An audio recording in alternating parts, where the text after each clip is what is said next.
Right now, major changes are coming to Social Security, and this is going to impact millions of people, and this impact could be felt as soon as just a couple of weeks. So I'm going to break down what's going on, how this is going to impact you, and what this means moving forward.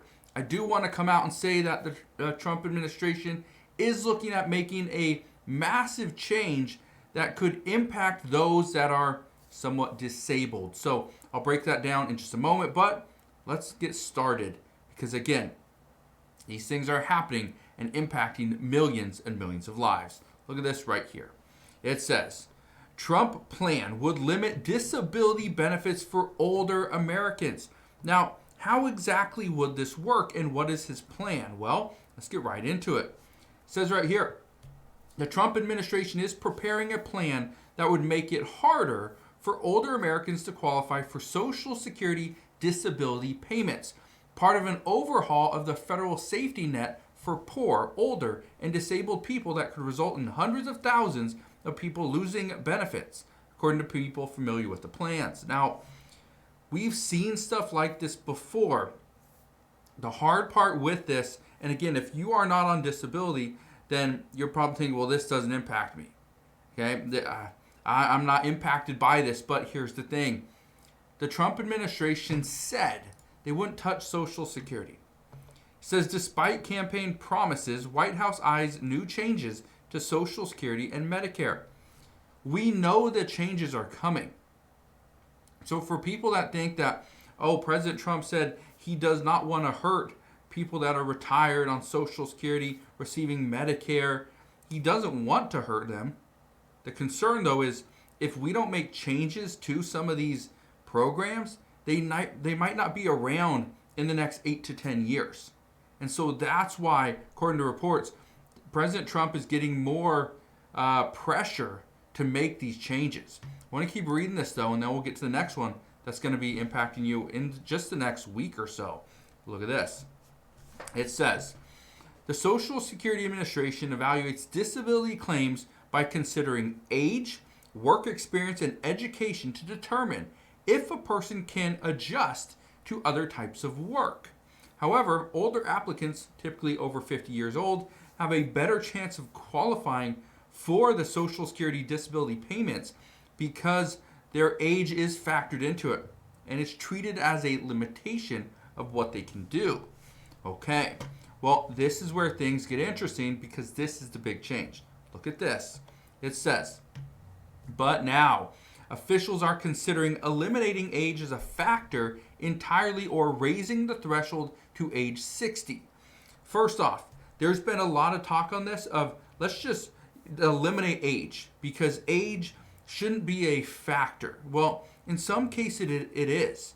If you're going to try to lift up a 50-pound bag of cement at Home Depot, somebody that is 20 to 30 years old is going to have a lot easier time with it in most cases than somebody that's 70 to 80 years old. So we do need to wage age. That needs to be a factor in some way.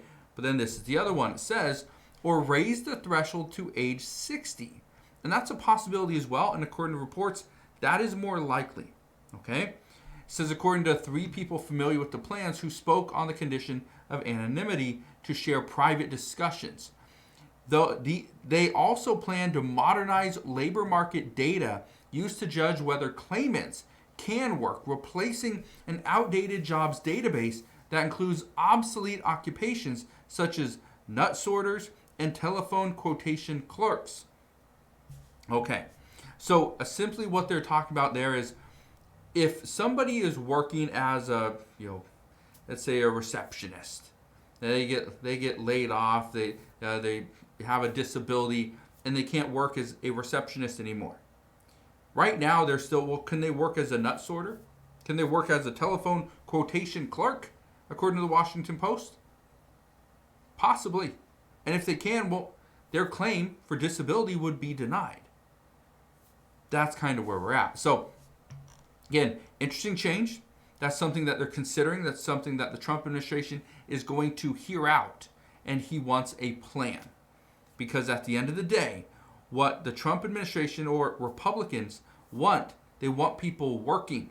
The more people that work, the more the economy benefits from it, the more taxes we bring in from tax revenue. Or if more people are working right now, they may purchase more items, meaning there's more tariff revenue. Because like we've heard before, the Trump administration wants to completely eliminate federal income taxes. And he can't do that if we don't see more tariff revenue. So that's a big change that we will be keeping an eye on, but I just wanted to share that with you right there. Here's the next one. Look at this right here. It says, government shutdown may delay Social Security cost of living adjustment announcement for 2026. This is something that is going to impact some people, because if this announcement isn't made on November, or actually October 15th, I believe. Yeah, here it is. It says right here, tens of millions of seniors may have to wait a little bit longer to find out how much their Social Security checks will rise next year. Again, checks aren't coming till January 1st, but it says the Social Security Administration is expected to announce the 2026 cost of living adjustment. Let me pause that real quick. There we go. Expect to announce the 2026 cost of living adjustment COLA on October 15th, the same day the Bureau of Labor Statistics plan to release September's inflation report. The problem is there is no reporting. There will be absolutely no reporting the Social Security Administration October is pushing 15th, whether it's the cost of living adjustment for Social Security or our inflation data. That's not going to happen. Just like last Friday, we didn't get the jobs report because those numbers will not come out during the government shutdown.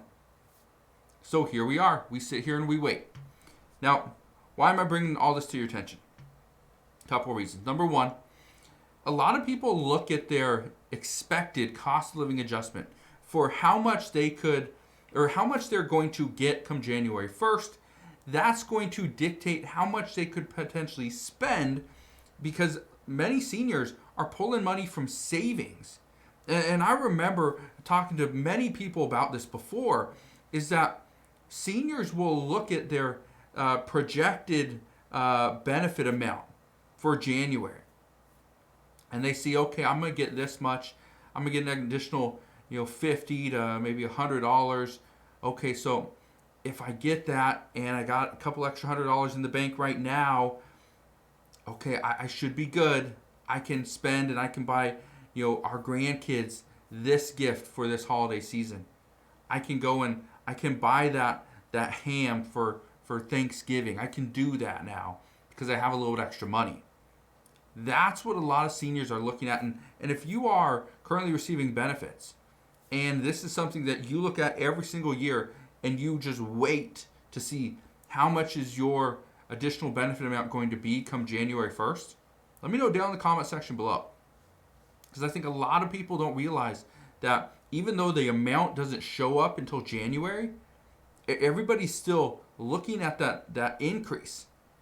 And at this time of the year coming up, especially November and December, they're almost spending it ahead of time because they know this is the time of the year to buy presents for the grandkids and the kids, and ensure that they have food on the table and their medications are filled and all those things. So it's a very interesting time that we live in right now, but I just want to share this because if the government stays closed past October 15th, this number isn't coming out. Even though we can speculate and we can somewhat project what we think it's going to be, about 2.7 to 2.8%, could actually be higher because we have been seeing more people purchase items that are more expensive over the past month.